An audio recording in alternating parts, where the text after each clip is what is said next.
Apareceu um vídeo de uma moça pra mim e ela vai contar como foi a experiência dela numa seita. Um grupo com comportamento de seita, ou tá se tornando um, ou já era um. Então vamos ver aqui qual foi a experiência dela, em que momento que ela despertou e disse, cara, tô dentro de um grupo de seita. Isso aqui tem comportamento, né? Esquisito. Que momento? O que aconteceu, gente? Vamos ver aqui ela contando que ela fez o vídeo dela tá bombando. Então bora lá? Olá, meninos e meninas!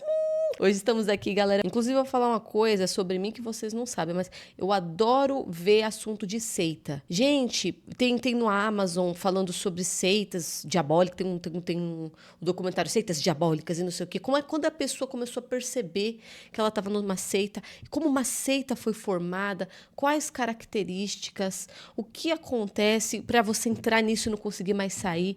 E eu sempre fui muito interessada nesses assuntos, eu acho um assunto muito interessante.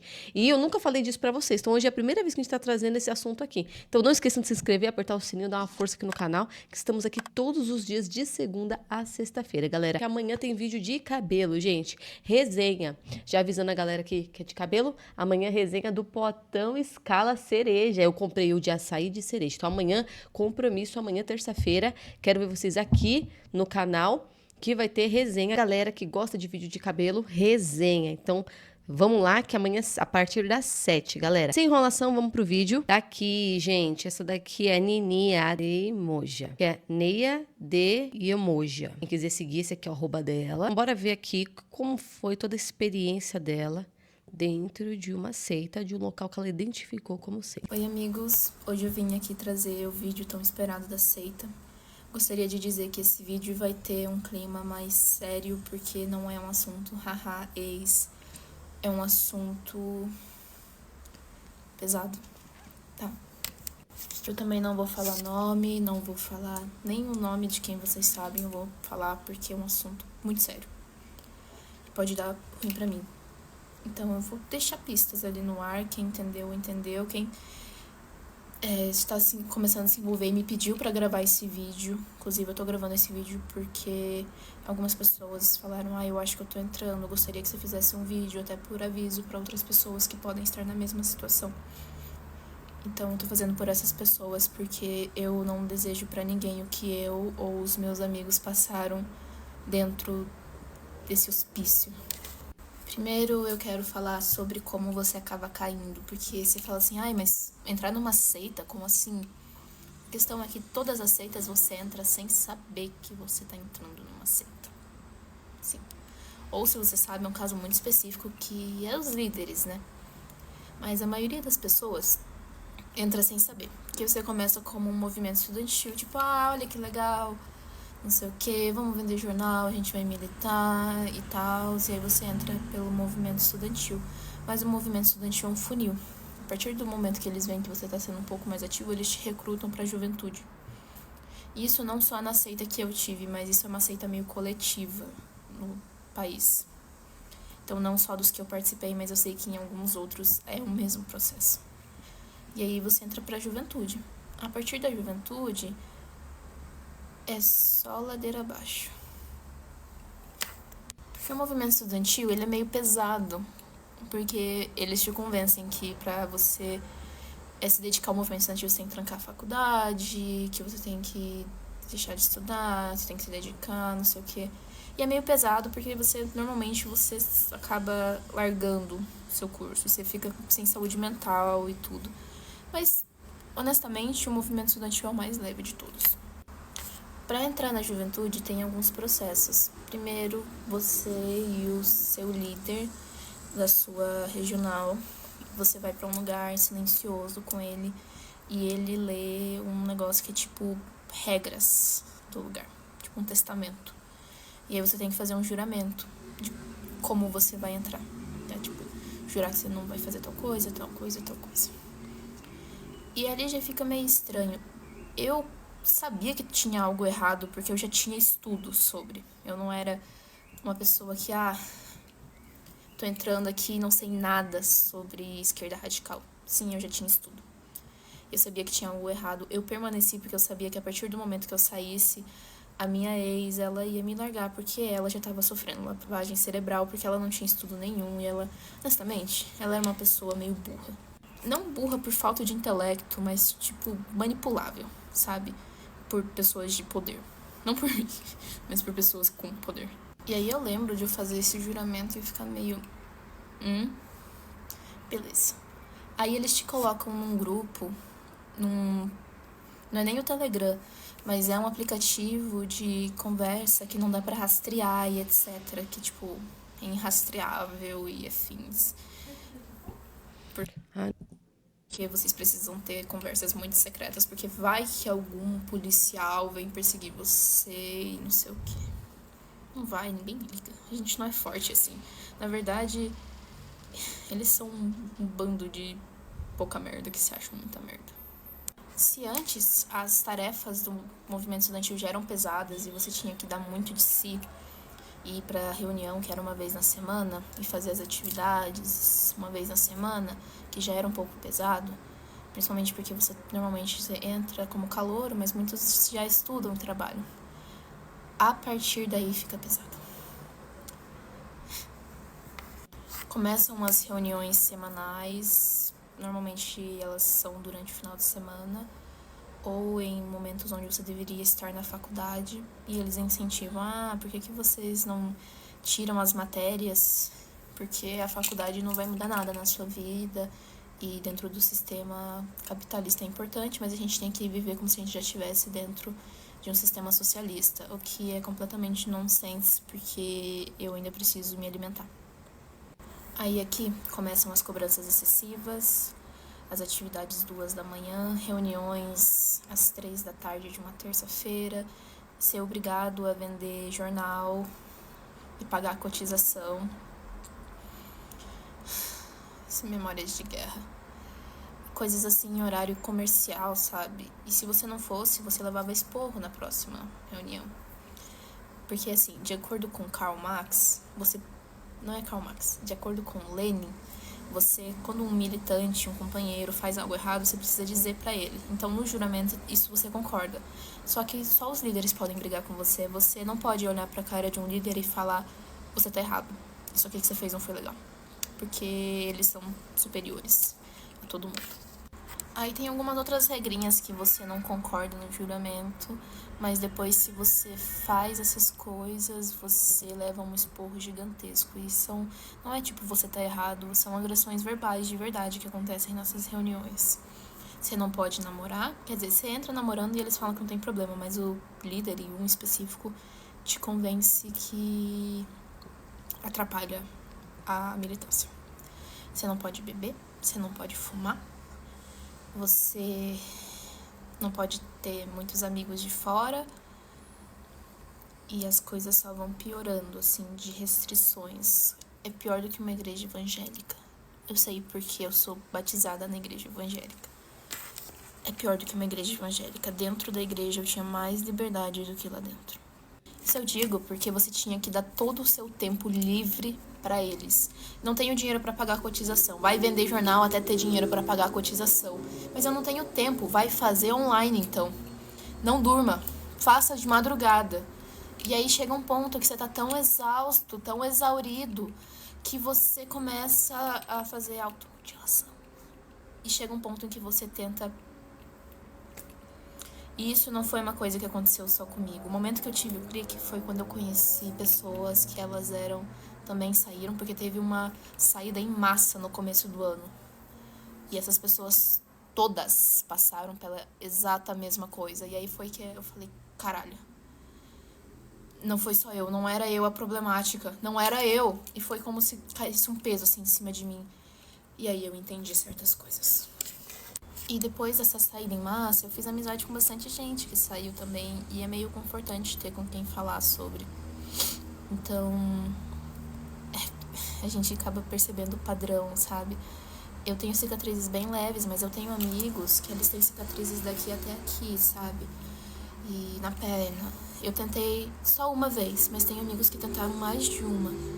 E é muito pesado, sabe? Eu tenho muitos relatos que não são meus, porque o que aconteceu comigo foi até bem leve. Eu tenho pessoas que têm relatos de assédio, e entre outros, sabe? Mas enfim, eu vou contar mais umas coisas absurdas que eram, tipo, dentro.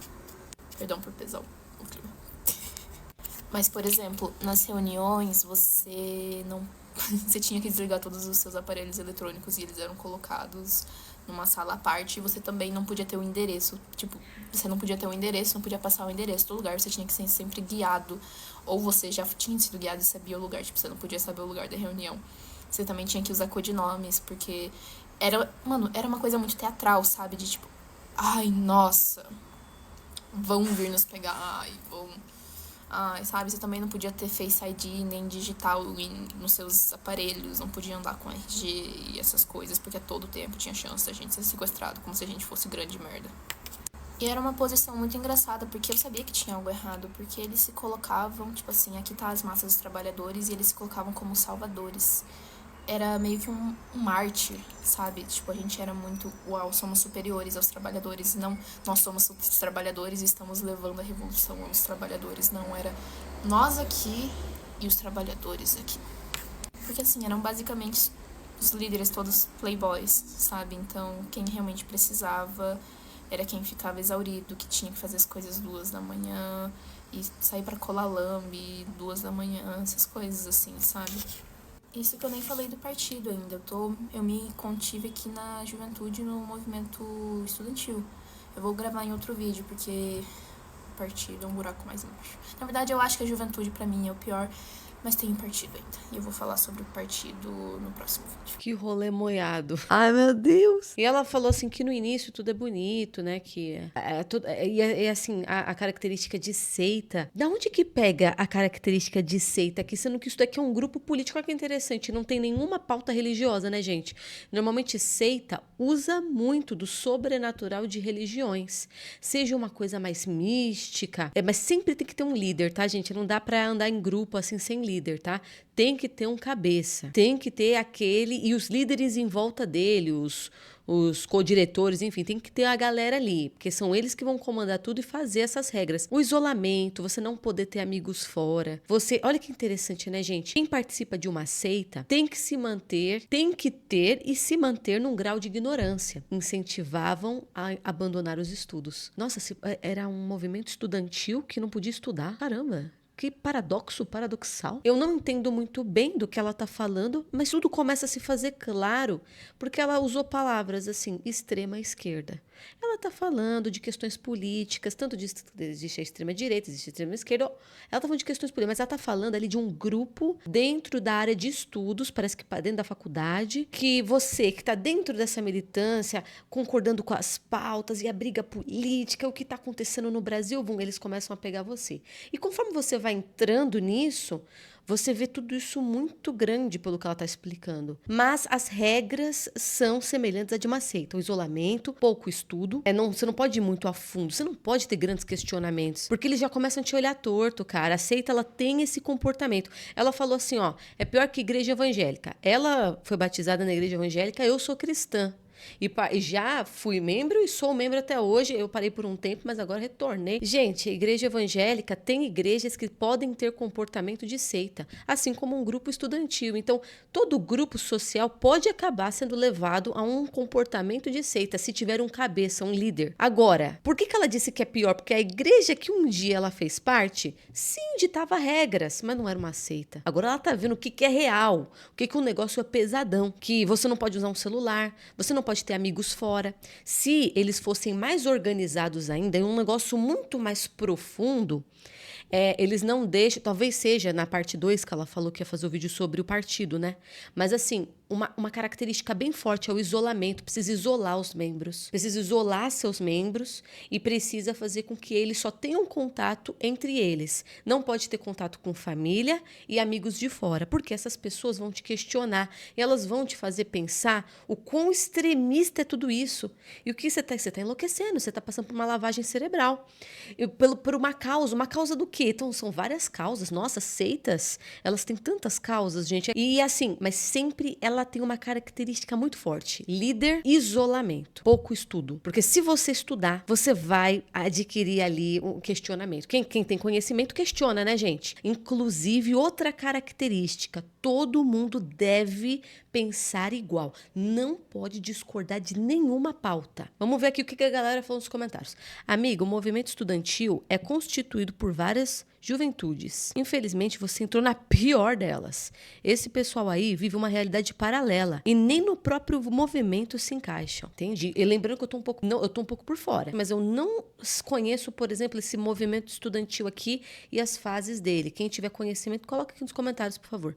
Fui fazer uma viagem de um final de semana com o pessoal do movimento estudantil, só para apresentar um projeto científico. E foi uma das piores experiências da minha vida. Até passar fome eu passei, porque pegaram o dinheiro que a direção do instituto direcionou para as pessoas que iam no evento. Amiga, termina a história. O que eles fizeram com esse dinheiro? Como que um movimento estudantil manda tu parar de estudar? Gente, foi a primeira coisa. Vocês viram? Aqui, ó. Participei 5 meses nas reuniões. Precisava usar outro nome sem ser o seu. Isso mexe com identidade, entendeu? Não é mais você. Você tem que começar a absorver a ideia de que não é mais você, de que é uma outra pessoa agora nascendo, é uma pessoa nova nascendo. O velho tá morrendo, porque o novo tá vindo. E esse novo, ele dá 100% de si para nós, pela causa, pelos ideais, que são muito maiores do que a sua vida. E é por isso que você deve sacrificar toda a sua vida por esses ideais, porque você tá mudando o mundo. Você tá mudando a sua geração. É mais ou menos essa a ideia. Meu Deus do céu, já comprei um jornal deles numa manifestação contra a PL da devastação. Devastada tá minha vida, hein? Eu peguei metrô há pouco tempo, aí tinha uma galera vendendo jornal. São eles? Não todos, né? Porque o rapaz disse assim que cada um é um. Cada grupo é um grupo. Mas assim, tinha uma galerinha vendendo jornal. São eles. Amiga, sinto muito pelo que você passou, mas isso literalmente não é seita. O castigo era esporro? Alguém falar que algo foi errado ou regras ruins? No Shade, só queria entender como eles exerciam essa coerção. Entendi. Ela tá dizendo que não é seita por conta dos castigos, não eram. Só que até onde eu sei, gente, uma seita, ela não é medida pelos castigos. Se eles vão te açoitar, se eles vão te bater, cada vez mais significa que é seita. Até onde eu sei, são as características de líder supremo que impõe suas próprias regras e isolamento. Um grupo fechado, isolado, com ideais, ninguém pode pensar diferente. Vamos ver aqui, tá, sem problema, a gente pesquisa no Google. Liderança autoritária. Geralmente é um líder ou um pequeno grupo de líderes que detém o poder absoluto e a capacidade de controlar os membros. Isolamento do mundo exterior. Tô falando para vocês que eu gosto desse assunto, eu tô ligada. E isolamento os membros podem ser incentivados a cortar laços com familiares, amigos e sociedade em geral. Doutrinas atípicas. As crenças do grupo diferem do que é considerado normal ou majoritariamente da sociedade, podendo envolver uma visão de mundo que considera o exterior como inerentemente mau e pecaminoso. E pega aqui, gente, todo mundo tá errado e só vocês certos? Ai, todo mundo errado, todo mundo é lixo. Só o grupinho alecrim dourado nasceu no campo sem ser semeado que tá certinho. Pega aqui, controle total da vida dos membros, influência indevida, crença de nós contra o mundo. Vamos sair do quadradinho, certo, gente? Eita, do nada apareceu um negócio, mas se inscreve, aperta o sininho. Então, galera, apareceu lá na Netflix, inclusive, o documentário das meninas que começaram a dançar no TikTok. Depois vai ver, é Dançando para o Diabo, que é o nome do documentário. E mostra, assim, como eles conseguiram montar uma seita dentro do TikTok, uma seita de dancinha. Sabe dancinha do TikTok? A galera fica dançando no TikTok? Eles conseguiram montar uma seita de dancinha do TikTok, mas tão pesada que afastou filho de pai e mãe, irmão de irmã, afastou famílias a ponto de nunca mais falar. E é exatamente essas características: isolamento, nós contra o mundo, dancinha do TikTok. Não me pergunte como. Vai ver o documentário que você vai ver como eles conseguiram fazer isso. Porque... E tem mistura com religião no meio, mete o nome de Deus no meio para fazer os negócios. É assim. Mas eles têm características marcadas que são essas que estão escritas. Se você não tem conhecimento disso, é possível uma lavagem cerebral tão grande, mas tão grande, que você não é mais você. Seu filho não é mais seu filho. Sua filha não é mais sua filha. Essas pessoas morrem e nasce uma nova que é totalmente o esqueleto do que a seita montou. Inclusive, nesse documentário da Netflix, vai lá assistir, gente, vocês vão ver o que uma seita é capaz de fazer com a identidade de um jovem. Pega um jovem, cara, e acabou. Aquele jovem se foi, porque é uma outra mentalidade agora. É uma outra mentalidade. E eles te pegam, o início de tudo, Eles te pegam em algo muito bom. Seja num sonho que você tinha, seja em fazer parte de algo, fazer parte de um grupo, você se interessa em fazer parte de um grupo seleto, que ninguém tem acesso, alguma coisa vai ser cativante. E é lá que você é pego. Ou você fica preso nisso e muito triste e começa a ter uma automutilação, que é o que aconteceu com essa moça, você tenta algo contra si mesmo porque você não consegue mais sair disso. Ou, na verdade, você abraça a causa e acabou. Não existe mais o antes, agora é só o novo e acabou família, acabou amigos, só aqui é o que existe. Mas me conta aqui se vocês já tinham acompanhado essas histórias de seita, de tudo isso, se vocês conhecem um pouco sobre esse assunto. Me conta aqui que eu quero saber. Me conta aqui nos comentários o que vocês acharam da história da Nia, gente. Conta aqui sua opinião. Obrigado por terem assistido e